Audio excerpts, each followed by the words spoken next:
Za uspešno tematsko modeliranje moramo besedila predhodno obdelati. To pomeni, da moramo določiti osnovne analitske enote. Običajno so to besede, ni pa nujno.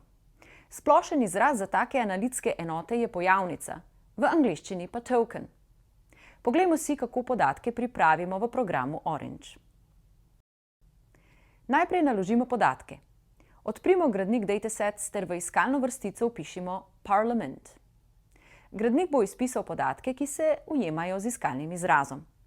Gre za vzorec 1000 govorov iz britanskega parlamenta, ki jih bomo uporabili za primer. Z dvoklikom izberemo podatke. Nato podatke pošljemo v gradnik Corpus. V njem nastavimo spremenljivko, ki jo bomo obravnavali kot besedilo.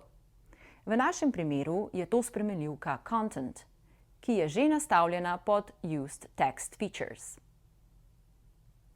Korpus povežimo v Preprocess Text.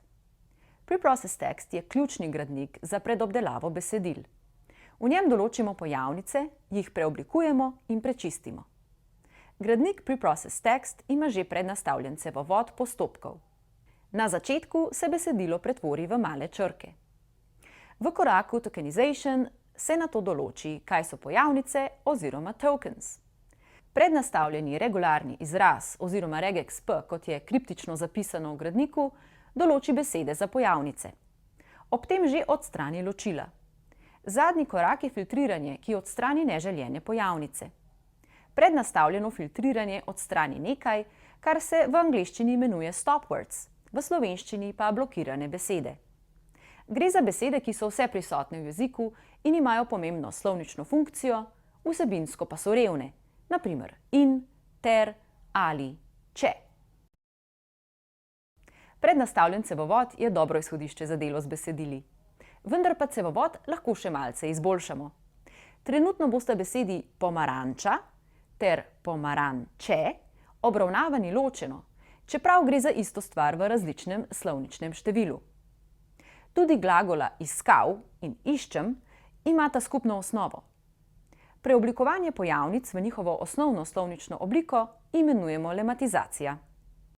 V Orangeu pojavnice lematiziramo tako, da v gradniku Preprocess Text izberemo možnost Normalization ter jo potegnemo na mesto med Tokenization ter Filtering. Besede moramo namreč preoblikovati, preden jih filtriramo. Za konec moramo nastaviti še pravilni model za lematizacijo. Izbrali bomo model Lemagen. Lemagen ponuja med drugim tudi model za slovenščino.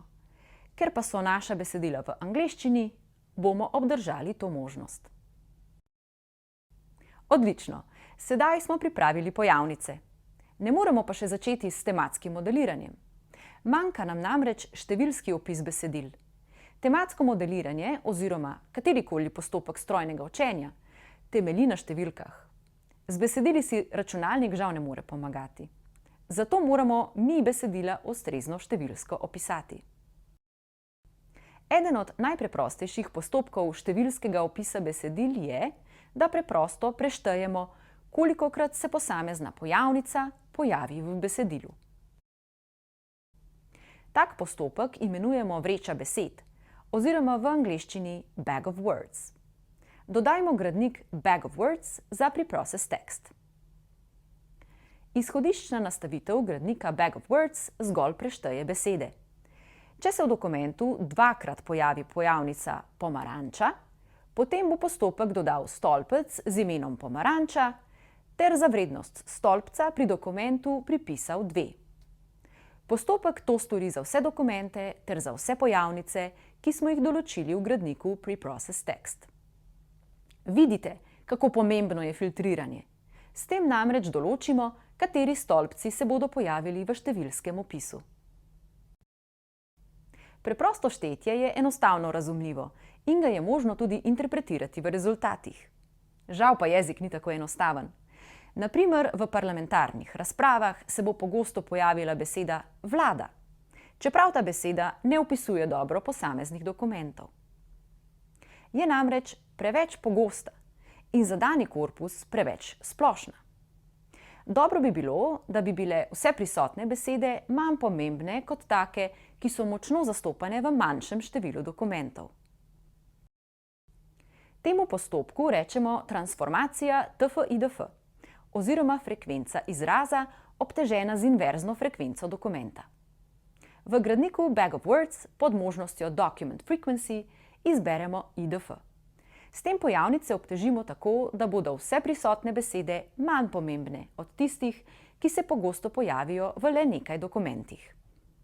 Transformacija TF-IDF je ena najpogostejših tehnik rudarjenja besedil. Sedaj so naši podatki zares pripravljeni za tematsko modeliranje. Postopek predobdelave besedil je morda nekoliko dolgočasen, a je izredno pomemben za doseganje kakovostnih rezultatov. Pri večjih količinah podatkov bi pojavnice še bolj skrčili.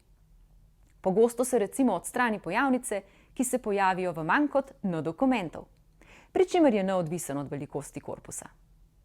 V naslednjem videu bomo spoznali tehniko tematskega modeliranja LDA in sicer na podatkih, ki smo jih pripravili do sedaj.